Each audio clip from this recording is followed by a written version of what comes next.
हाय guys, हर हर Mahadev. Welcome to the mysterious 369 tarot. कैसे हो आप सभी?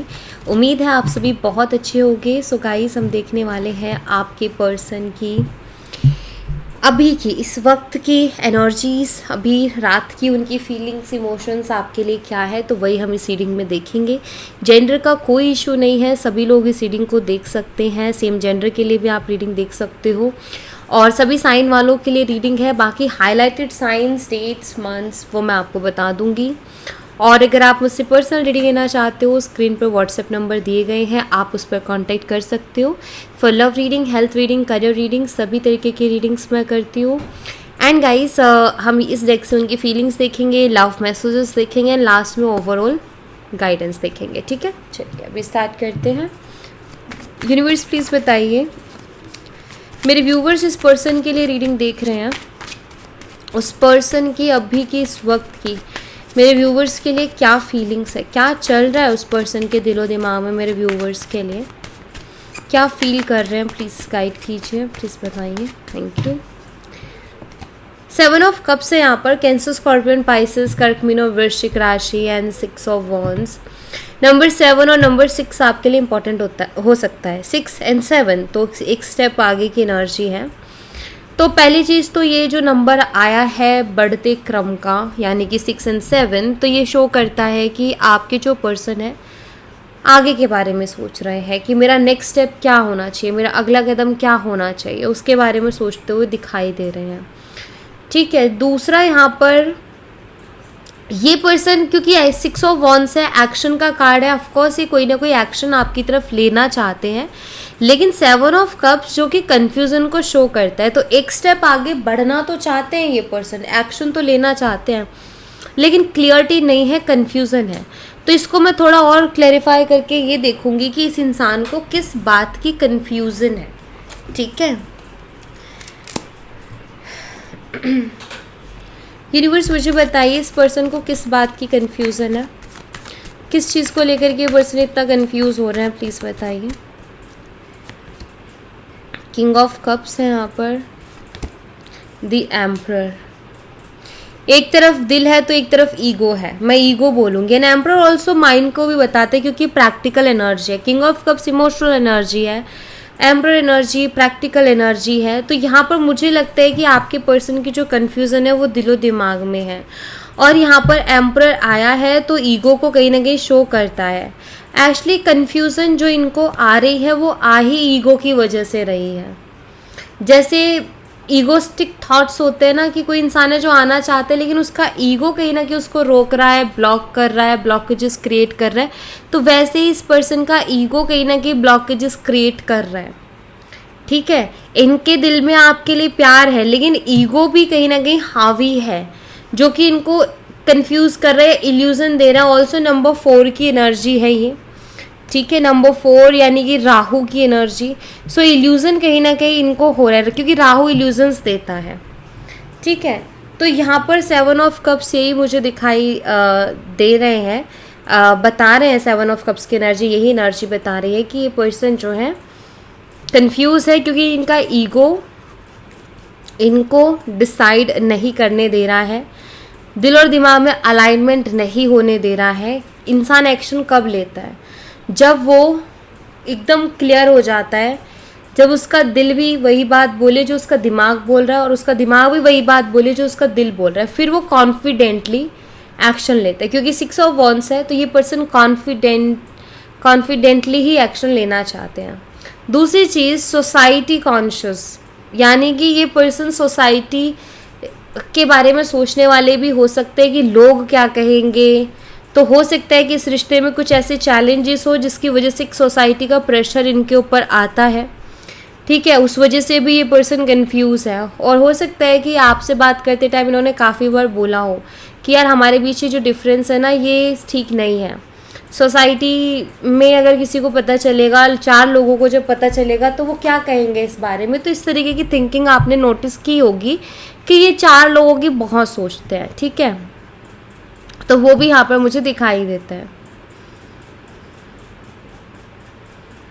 ऑप्शंस इनकी ज़िंदगी में है। देखो, ऑप्शंस मेरे ख्याल से हर किसी की ज़िंदगी में होते हैं, कोई भी ऐसा नहीं जिसके पास ऑप्शंस ना हो। तो ऑप्शंस हर किसी की ज़िंदगी में होते हैं, बात होती है प्रायोरिटी की कि आपकी प्रायोरिटी क्या है। तो यहाँ पर मुझे ऐसा दिखाई देता है 6 ऑफ वॉन्ड्स से कि ऑप्शंस तो बहुत है इस इंसान की ज़िंदगी में, और ऐसे ऑप्शंस हैं जहाँ आराम से आगे बढ़ सकते हैं, लेकिन कुछ चीज़ें ऐसी है जो इनको आपकी तरफ खींचती है, इनको उन इजी ऑप्शंस की तरफ नहीं जाने देती। इजी ऑप्शंस लाइक जहाँ कोई प्रॉब्लम नहीं है, ना सोसाइटी की प्रॉब्लम आ रही है, ना फैमिली की प्रॉब्लम आ रही है। अगर वो इस रिश्ते में या उन लोगों के साथ आगे बढ़े तो आराम से फ्यूचर बन सकता है। लेकिन बात तो दिल की होती है ना, कहाँ हमारा दिल मिल रहा है, किसके साथ हमें फीलिंग्स आ रही है या किस इंसान के लिए हम फील कर रहे हैं, उससे मैटर करता है। क्योंकि लोग तो बहुत है, लेकिन हम हर किसी के लिए फील करें ज़रूरी नहीं है, हर कोई हमें पसंद आ जाए ज़रूरी नहीं है। किसी से प्यार नहीं होता है, वही वाली बात है, इनके साथ भी यही हो रहा है। 67 यहाँ पर मुझे नंबर दिख रहा है, पता नहीं। ओके 67 नंबर है, बट मुझे ऐसा लगता है आप में से कुछ लोग ऐसे होंगे जिनको 69 बहुत दिख रहा होगा, ऐसा कुछ मुझे दिख रहा है। ठीक है, 76 बॉर्न भी हो सकता है कोई, 1976 या आपका या आपके पर्सन का हो सकता है। और क्या एनर्जी से यूनिवर्स इस पर्सन की मेरे व्यूवर्स के लिए।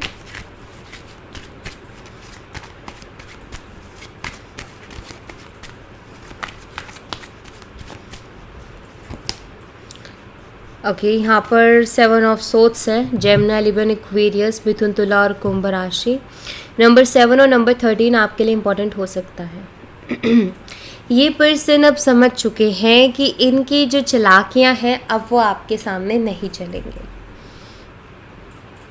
ये जान चुके हैं। मुझे लगता है कि आपने उनका पैटर्न पकड़ लिया है, अब आप मैनिपुलेट नहीं हो रहे हो, अब आप उनके माइंड गेम्स में नहीं फंस रहे हो, क्योंकि क्वीन ऑफ सोर्ड्स है, आपकी तलवार निकल चुकी है। यानी कि आपका ये हो गया कि बस बहुत हुआ यार, प्यार के चक्कर में बहुत अपना पॉपट बनवा लिया, प्यार के चक्कर में बहुत इस इंसान का ऐसे कर दिया कि भाई तुम बहुत चालाक हो, रुको मैं बताती हूँ या मैं बताता हूँ कि मुझे सब पैटर्न पता है। बस प्यार के चक्कर में कि तुम आज सुधर जाओगे, कल सुधर जाओगे, कल बदलाव आ जाएंगे, परसों बदलाव आ जाएंगे, इस चक्कर में मैं तुम्हें सह रही हूँ या सह रहा हूँ, और तुम्हें लग रहा है कि मैं जो है तुम मैनिपुलेट कर पा रहे हो और मैं हो रहा हूँ या हो रही हूँ। तो यहाँ पर ना ये ज़रूरी भी था, क्योंकि इस इंसान को ऐसा लग रहा था कि ये आपको बहुत ईजी से मैनिपुलेट कर पा रहे हैं, आप तो उनके चाल में फंस गए हो, या वो आपको जैसे मर्जी चला सकते हैं अपने दिमाग से। बट आपने उनको ये प्रूफ किया कि नहीं, आप मुझे नहीं चला सकते हो जब तक कि मैं ना चाहूँ। और अभी तक जो चल रही थी मैं या चल रहा था वो इसलिए क्योंकि तुमसे प्यार किया था या तुमसे प्यार करती हूँ इसलिए, वरना तुम्हारी चालाकी क्या मुझे समझ में नहीं आती है, यही चीज़ तो आपने बताया। तो आपके पर्सन को ना ये समझ में आ गया, अब आपके सामने इनकी कोई चालाकी नहीं चलेगी, कोई माइंड गेम, कोई मैनिपुलेशन नहीं चलेगा, ये समझ आ चुका है इस इंसान को। ठीक है, अब मैं आपको एक चीज़ बताऊँ, आप इस इंसान के लिए हो गए हो बहुत अनप्रडिक्टेबल।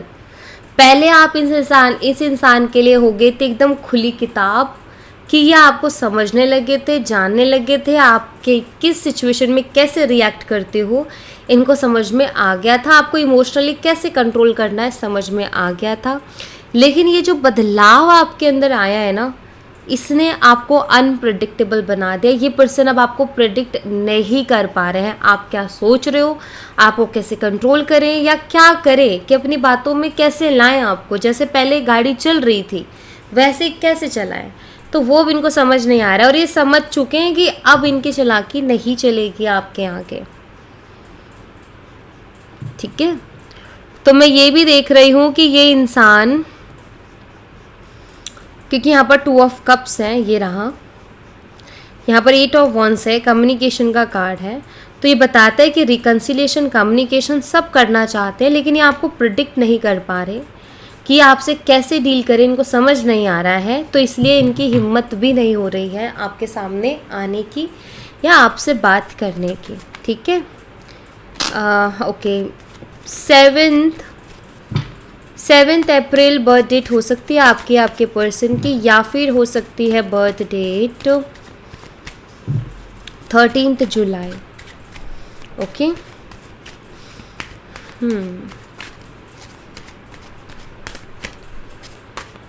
7 जुलाई भी बर्थ डेट हो सकती है किसी की, नंबर 77। दी हायरोफेंट, टॉरस, वृषभ राशि, नंबर 5 और नंबर 9 आपके लिए इम्पोर्टेंट हो सकता है। मई और सितंबर मंथ आपके लिए इम्पोर्टेंट हो सकता है, ठीक है। 9 ऑफ कप्स आया है। ओके, इस इंसान की एक विश है अभी। हो सकता है आपको थोड़ा अजीब लगे, हो सकता है आपको शॉक लगे कि ये इंसान ऐसे विश कर रहा है, तो हाँ जी कर रहे हैं। क्या है, आपसे शादी की विश कर रहे हैं पर्सन, ये इनकी विश है।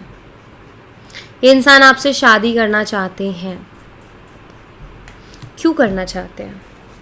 यूनिवर्स प्लीज़ बताइए, ये पर्सन मेरे व्यूवर से शादी क्यों करना चाहते हैं? उसके पीछे मेन मकसद क्या है इस इंसान का? प्यार है, बेनिफिट है, क्या है? ये पर्सन क्यों करना चाहते हैं मेरे व्यूवर्स से शादी? 2 of pentacles, 4 of wands, the wheel of Fortune. ये तो कुछ ऐसी एनर्जी है भाई, देखो ऐसा लगता है यहाँ पर कि इस इंसान को इसलिए आपसे शादी करनी, इनको ये फील होता है कि आपके साथ शादी करके इनका भाग्योदय होगा। अगर आपसे शादी हुई तो ये अपनी लाइफ में बैलेंस कर जाएंगे, या आपकी वजह से उनकी लाइफ में बैलेंस आ जाएगा। वो आपके साथ खुश रहेंगे, आपके आने से उनका भाग्योदय होगा। अब कुछ रीजंस हो सकते हैं, आप उनसे ज़्यादा अच्छे हो सकते हो फाइनेंशियली, ठीक है, या आपके साथ मिलके कोई बिजनेस करना चाहते हैं, यानी कि आपका माइंड बहुत शार्प है, शार्प माइंडेड हो, आइडियाज़ बहुत अच्छे आते हैं आपके पास, सलाह आप बहुत अच्छी दे सकते हो, एडवाइस आप किसी को भी बहुत अच्छी दे सकते हो बहुत आराम से। तो इस इंसान को पता है कि अगर माइंडेड पर्सन मेरी लाइफ में आएगा या आएगी तो मेरी लाइफ ऑफकोर्स चेंज हो जाएगी, बैलेंस हो जाएगी, और भाग्योदय तो ऑफकोर्स हो ही जाएगा, ठीक है। एक तो ये रीज़न दिखता है मुझे, इसके साथ एक और रीज़न दिखता है। इस इंसान को ना आपके साथ कुछ डेस्टिनी टाइप कनेक्शन फील होता है कि कुछ तो किस्मत जुड़ी हुई है, कुछ तो डेस्टिनी में लिखा है हमारे एक दूसरे को लेकर के। लकी मानते हैं आपको, actually the wheel of Fortune है, ये पर्सन आपको अपने लिए लकी मानते हैं। इनको ऐसा लगता है कि पहले भी आप उनकी लाइफ में आए हो एज अ पार्टनर, तो उनका लक आई थिंक बहुत अच्छा काम किया है, आप उनके लकी चार्म हो, एंड उनको लगता है कि अगर आपसे शादी कर लेंगे तो शायद बदल जाएगी, या फिर आपकी कुंडलीज भी हो सकती है। अगर कुंडली वगैरह आप लोगों की मिलवाइए तो शायद इनको किसी ने बोला हो कि आप उनके लिए बहुत लकी रहोगे, ठीक है। तो ये पर्सन आपसे शादी करना चाहते हैं, ये दिखता है यहाँ पर। 1995 का बॉर्न हो सकता है इस पर्सन का, या फिर आपका। 59 एज हो सकती है आपकी या इस पर्सन की, चांसेस है। यूनिवर्स और के एनर्जी से इस पर्सन की प्लीज़ बताइए। Queen of cups, cancer, scorpion, Pisces, कर्क, मीन और वृश्चिक राशि, नंबर 13 एंड नंबर 20 आपके लिए इंपॉर्टेंट हो सकता है। फरवरी और अप्रैल मंथ आपके लिए इंपॉर्टेंट हो सकता है। हाँ जी, तो यहाँ पर ना जजमेंट की एनर्जी है, और क्वीन ऑफ कप्स के साथ ऐसा लग रहा है जैसे यूनिवर्स इनके सामने लेकर के आ रहे हैं। यूनिवर्स ना इनके सामने ऐसी सिचुएशंस क्रिएट कर रहे हैं जो इनको ये बताने की कोशिश कर रहे हैं कि आपका प्यार उनके लिए कितना रियल है, आपसे ज़्यादा प्यार उनको कोई कर नहीं सकता। ये रियलाइज जैसे यूनिवर्स करवा रहे हैं। यू नो समटाइम्स ऐसा होता है ना कि जब यूनिवर्स की इन्वॉल्वमेंट होती है तो यूनिवर्स ये करते हैं कि इंसान को कदर हो, तो वो ऐसी चीज़ें दिखाने की कोशिश करते हैं पर्सन को कि भाई तुम देखो इस पर्सन के अंदर ये क्वालिटीज़ है, ये खासियत है, अब तुम देखो कि तुम्हारे लिए कितना अच्छा है। भगवान खुद नहीं आते, वो हमें अलग अलग चीज़ें दिखाते हैं। मैं आपको एक चीज़ बताऊँ, मैंने ट्राई किया है, ठीक है, आप भी अपनी लाइफ में कभी भी ट्राई कर सकते हो। कोई भी आपकी लाइफ में कोई भी पर्सन है ना, आप यूनिवर्स से प्रे करना, यूनिवर्स अगर ये पर्सन मेरे लिए सही है ना तो इसको मेरी ज़िंदगी में रखना, और अगर ये मेरे लिए सही नहीं है ना तो इसको मेरी ज़िंदगी से निकाल देना प्लीज़, इसको जाने देना, इसकी हकीकत दिखा दो मुझे कि ये पर्सन कैसा है।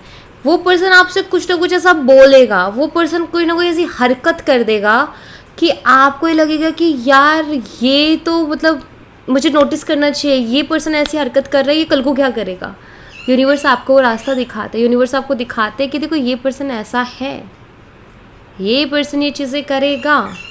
तो ये मैं जैसे यूनिवर्स आपके सामने रियलिटी ला देते हैं, ठीक है।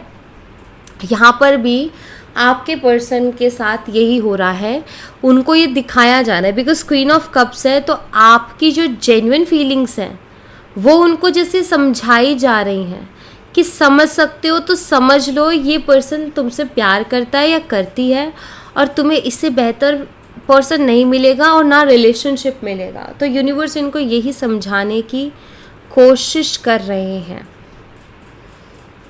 ठीक है।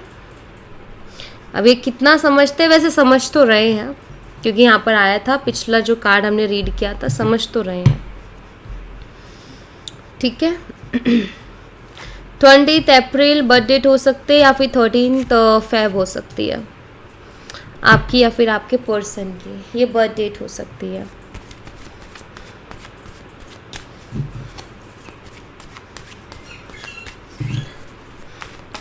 यूनिवर्स और क्या एनर्जी से इस पर्सन की प्लीज़ बताइए।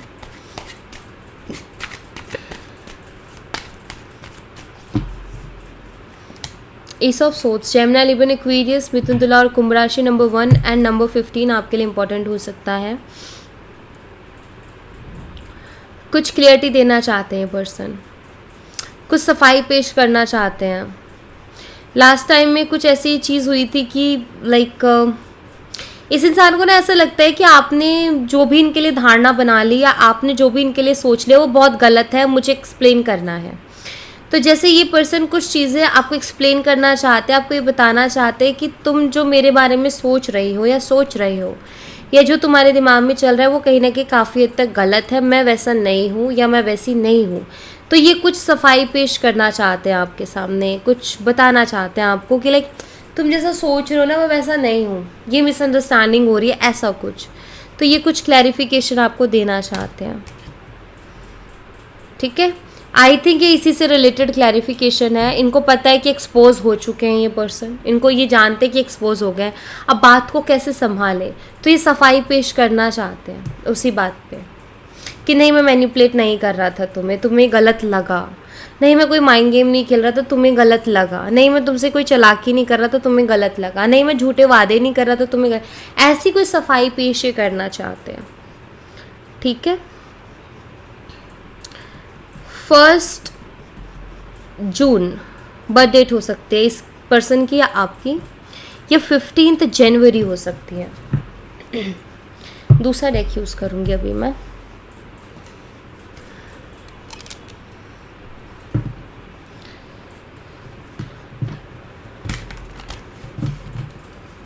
यूनिवर्स प्लीज़ बताइए क्या एनर्जी से इस पर्सन की मेरे व्यूवर्स के लिए।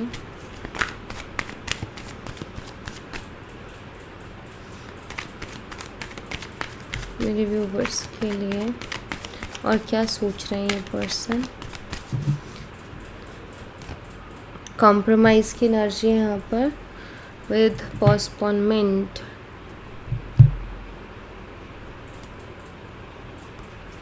साइलेंस। देखो गाइस, अब ये ना सबकी थिंकिंग पैटर्न के ऊपर डिपेंड करता है, कोई इंसान कैसे सोचता है और कोई इंसान कैसे सोचता है, तो ये चीज़ें उसके ऊपर ज़्यादा निर्भर करती है, ठीक है।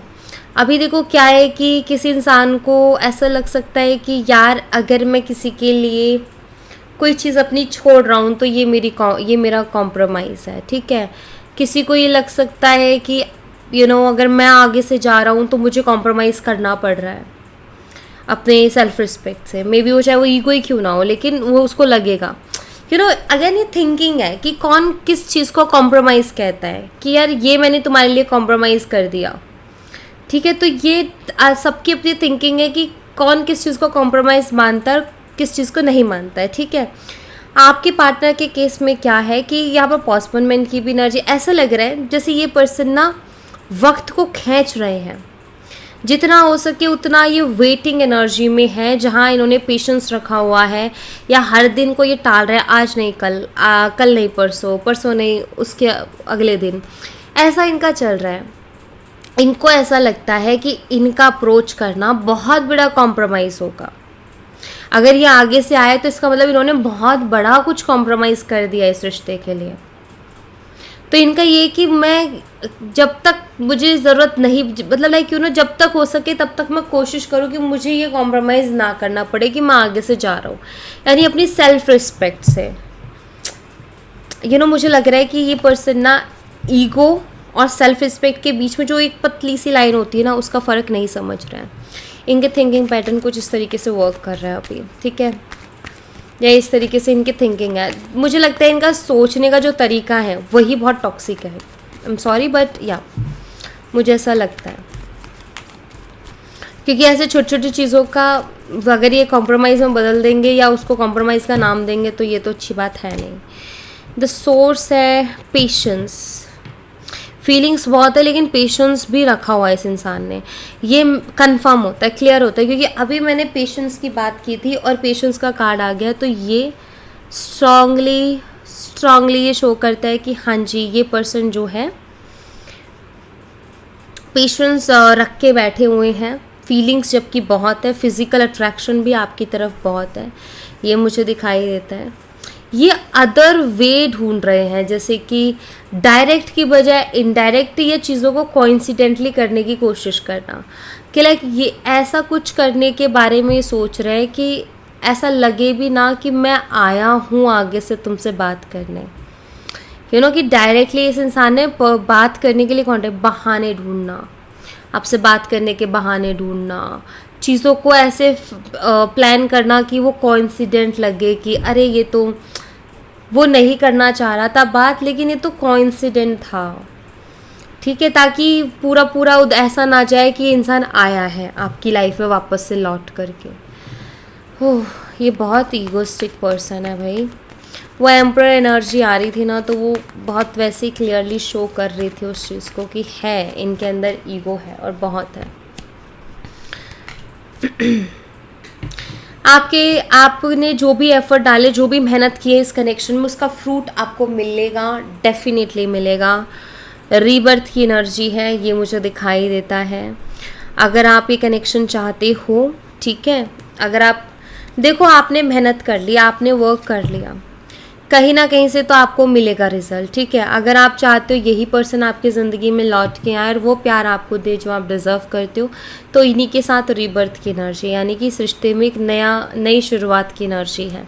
इस रिश्ते का नया जन्म होने के चांसेस, यानी नया जन्म, फिर से फ्रेश स्टार्ट हो सकता है।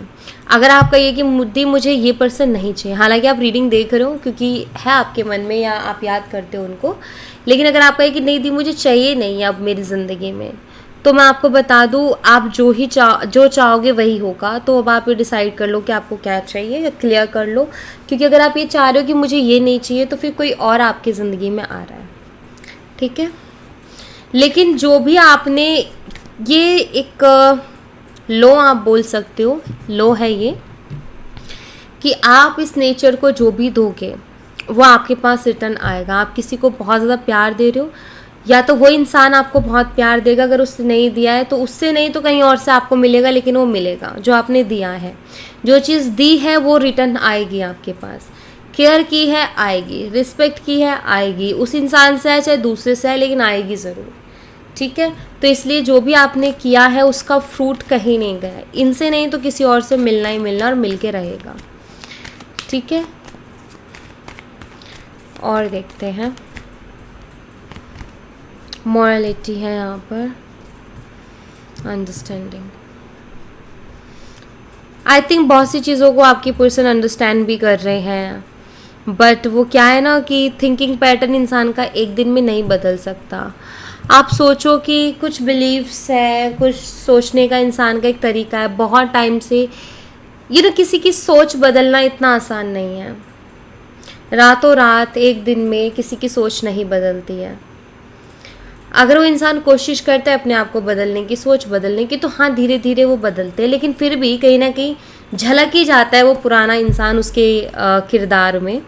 तो मैं यहाँ पर यही कहूँगी कि इतना आसान नहीं होता कि इंसान इतना जल्दी बदल जाए, उसका व्यवहार, उसका सोचने का तरीका बदल जाए। तो देखो मैं आपको बता दूँ, सोचते ही ईगो के वे से हैं हर चीज़ में।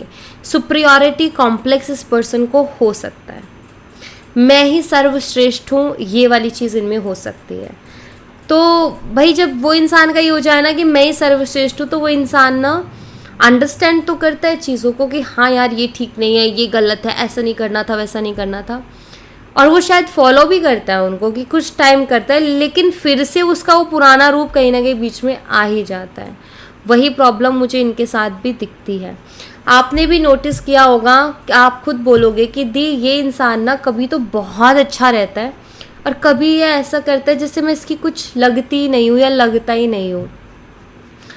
एक्चुअली ये जब भी इनको लगता है कि गलत है तो ये कोशिश करते हैं कि यार मैं छोड़ूं इस चीज़ को, लेकिन वो नेचर है ना इनका पैटर्न है ना थिंकिंग का, वो थोड़ी ना पूरा बदल जाएगा, वो आ ही जाता है बीच में, और तभी आप दोनों के बीच में प्रॉब्लम शुरू हो जाती है। ये है यहाँ पर प्रॉब्लम, ठीक है। ओके, तो लव मैसेज देख लेते हैं यहाँ से मैं 4 कार्ड्स लूँगी, ठीक है। हम 4 कार्ड्स के मैसेजेस देखेंगे। यूनिवर्स प्लीज़ बताइए ये पर्सन कौन से मोमेंट्स को मेरे व्यूवर्स के साथ या कौन सी चीज़ को मेरे व्यूवर्स के याद कर रहे हैं बहुत ज़्यादा। तो क्या चल रहा है इनके मन में आपके लिए, लेट्स सी। यहाँ पर 4 कार्ड्स मैंने लिए हैं। तो पहला वाला है you have love is all about. आप इनको बताते हो कि प्यार ही सब कुछ है। ये चीज़ आपने इनको समझाई है, ये चीज़ आपने इनको बताई है। कभी कभी कुछ लोग हमारी ज़िंदगी में ऐसे आते हैं जो बता के जाते हैं ये होता है भाई प्यार, ऐसे करते हैं प्यार, और प्यार ही सब कुछ है। मुझे ऐसा लगता है कि प्यार ही सब कुछ है, ये प्यार से ज़्यादा इम्पोर्टेंट कोई चीज़ नहीं है। ये चीज़ आपने सिखाई है इस इंसान को। आई थिंक अभी ये उसी चीज़ को फील कर रहा है, ठीक है। जब ये देख रहे हैं कि नहीं रह पा रहे हैं आपके बिना, या प्यार कितना ज़रूरी है लाइफ में, कोई ऐसा इंसान होना जो हमसे बहुत प्यार करे कितना इम्पोर्टेंट है, तो ये इनको अब रियलाइज़ हो रहा है। ये इंसान पता है क्या याद करे, ये इंसान याद कर रहे हैं कि आप मतलब उनको कितना केयर करते थे, उनकी फीलिंग्स को आप कितना केयर करते थे। आई थिंक आपके लिए ये बहुत मैटर करता था कि ये पर्सन आखिर फील क्या कर रहा है। आई थिंक आप हमेशा यही समझने और जानने की कोशिश करते थे कि वो इंसान कैसा फील कर रहा है, क्या फील कर रहा है। और जब आपको पता चलता था तो आप आप वो इंसान हो जो अगर सामने वाला कुछ छुपा रहा है, कुछ कह नहीं रहा, अपनी भावना भी छुपा रहा है, तो आप कोशिश करते हो छुपी हुई बात को जानने की। आपका ऐसा नेचर है, यानी कि मुस्कुराहट के पीछे की उदासी देखने का हुनर या तो आपके पास है या आपकी वो आदत है। और ऐसी आदतें उस इंसान में होती है जो खुद बहुत दिल का प्यारा होता है, इमोशनल होता है, दिल का साफ़ होता है, जिसको फ़र्क पड़ता है दूसरों की भावनाओं से। वही इंसान ये काम कर सकता है, छल कपट वाला इंसान ये काम नहीं कर सकता।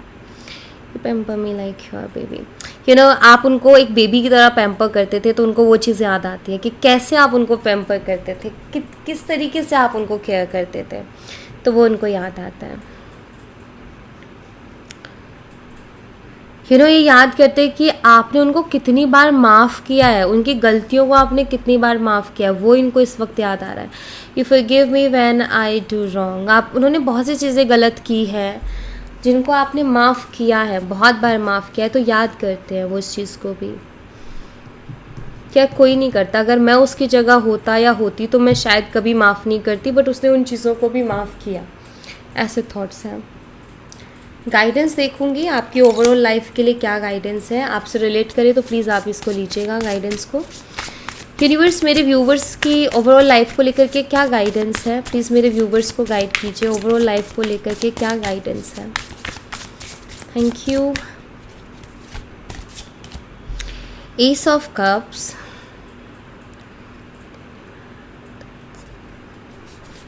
ओके, द टावर,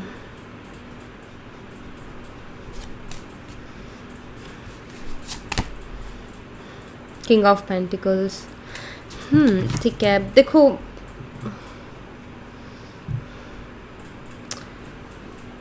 लगता है आप में से कुछ लोग अपनी फीलिंग्स को बहुत इग्नोर करते हो, प्लीज़ मत करो। आपका आप में से कुछ लोग डेफिनेटली मुझसे ये बोलेंगे कि दी मुझे लग रहा था लेकिन मैंने यकीन नहीं किया, फिर भी मैंने उसकी बातों पे यकीन किया। बट मुझे कहीं ना कहीं दिल में फील हो रहा था, मन में ये चीज़ आ रही थी कि ये सही नहीं है या ये चीज़ गलत है, लेकिन फिर भी मैंने वो चीज़ें की क्योंकि मुझे उस इंसान की बातों पे भरोसा था। आपने किस चीज़ पे भरोसा नहीं किया? जो आपके दिल ने आपसे कहा। प्लीज़ अपने इंट्यूशन को सुनो। अगर आपकी इंट्यूशन कह रही है गलत है, आपकी इंट्यूशन कह रही है कि यहाँ मुझे तकलीफ़ पहुँचेगी, सो प्लीज़ सुनो अपनी इंट्यूशन को, वो रॉन्ग नहीं। अगर आपकी इंट्यूशन कह रही है कि इंसान ही बुरा है, ये इंसान ही गलत है, तो राइट है आपकी इंट्यूशन। अगर आपकी इंट्यूशन कह रही है इंसान धोखा दे रहा है, तो बिल्कुल आपकी एक बार बिलीव करके देखो। ज़रूरी नहीं है कि बिलीव करते आप उनके ऊपर छड़ जाओ, चिल्लाओ या रिश्ता ख़त्म कर दो, नहीं। आप लेकिन उस नज़र से देखना स्टार्ट कर दो, इन्फॉर्मेशन निकालना स्टार्ट कर दो। उस नज़रिए से जब देखोगे तो आपको सच्चाई दिखेगी। जब तक आप लोगों की अच्छी अच्छी चीज़ें देखोगे ना, तब तक आप उस इंसान की रियलिटी को कभी नहीं देख पाओगे। तो कोशिश करो कि आप उसकी बुराइयों को भी देखो, नज़रिया भी बदलो। आप ट्रस्ट वाले नज़रिए से देख रहे हो तो शक वाले नज़रिए से भी एक बार देख लो। मैं नहीं कह रही रिश्ता ख़त्म कर दो, मैं नहीं कह रही कि आप जो है उन पे चिल्लाओ झगड़ा करो, नहीं। लेकिन आप सही पर्सन की तरफ जा रहे हो कि नहीं जा रहे हो, उसके लिए आपकी शक की नज़र होना भी ज़रूरी है। कि एक बार शक की नज़र, अगर आपको क्लियरिटी, कोई भी सही इंसान होगा ना, तो आप शक की नज़र से देखोगे ना, तब भी एकदम क्लियर, क्रिस्टल क्लियर मिलेगा वो इंसान आपको। ठीक है, तो ये आप करके देखो। और शक की नज़र से देखने के बाद अगर कोई इंसान उलझा रहा है, समझ नहीं आ रहा है, या कुछ या तो रियलिटी आ जाएगी सामने या उलझन हो रही है, तो प्लीज़ वहाँ पर आप अपनी बाउंड्रीज बना लो या अपने आप को संभाल लो, इम्पोर्टेंट है। ठीक है, क्योंकि यहाँ मुझे दिखता है आप इंट्यूशन की सुनते नहीं हो, वो काम कर देते हो, और फिर पूरी लाइफ ऐसे जैसे टावर की तरह हिल जाती है आपकी। तो यहाँ पर यही तो कहा जा रहा है आपको, कोई भी स्टेप लेने से पहले श्योर हो जाओ उसके बारे में। किसी भी पर्सन को अपनी लाइफ में लाने से पहले श्योर हो जाओ। आप उसको प्यार या फिर जैसा वो बोल रहा है वैसा ही मत देखो। हर चीज़ को आप पहले ना शक की नज़र से देखो। हर चीज़ को आप पहले ना ऐसे देखो कि अगर ये बहुत ही बुरा हुआ तो कैसा होगा। ठीक है, या आप शक करके देखो उस इंसान के ऊपर कि वो जो बोल रहा है उसके बिल्कुल विपरीत वो इंसान है। तो जब आप उस नज़र से देखोगे तो आपको शायद कुछ चीज़ें विजिबल हो, कुछ चीज़ें दिखें। तो देखो, सबसे बड़ी प्रॉब्लम क्या है आपके साथ, जो मुझे दिख रहा है कार्ड्स में, जैसे आप हो वैसे आप दूसरों को मान लेते हो, लेकिन दुनिया ऐसी नहीं है। दुनिया मुखौटे ओढ़े रखती है, अंदर कुछ है बाहर कुछ है। आपकी तरह नहीं है ना कि आपके जो मन में आप वही ज़ुबान पे है। इसीलिए बार बार टावर मोमेंट्स फेस करते हो आप अपनी लाइफ में। एकदम से भरोसा टूटता है, एकदम से पैरों तले ज़मीन खिसक जाती है, ऐसी चीज़ें होती है, लाइफ पूरी हिल जाती है। आपने फेस किया अपनी लाइफ में कि एकदम से सब बिखर जाते हैं, एकदम से आपके होश उड़ जाते हैं, पैरों तले ज़मीन खिसक जाती है। क्यों होता है? क्योंकि आपको लगता है कि आप जैसे हो वैसे सामने वाला है। अगर आप किसी को सच बोल रहे हो तो वो भी सच बोल रहा है, नहीं बोल रहा है। शक की नज़र से देख के तो देखो, आपको ज़रूर रियलिटी दिखेगी उस इंसान की।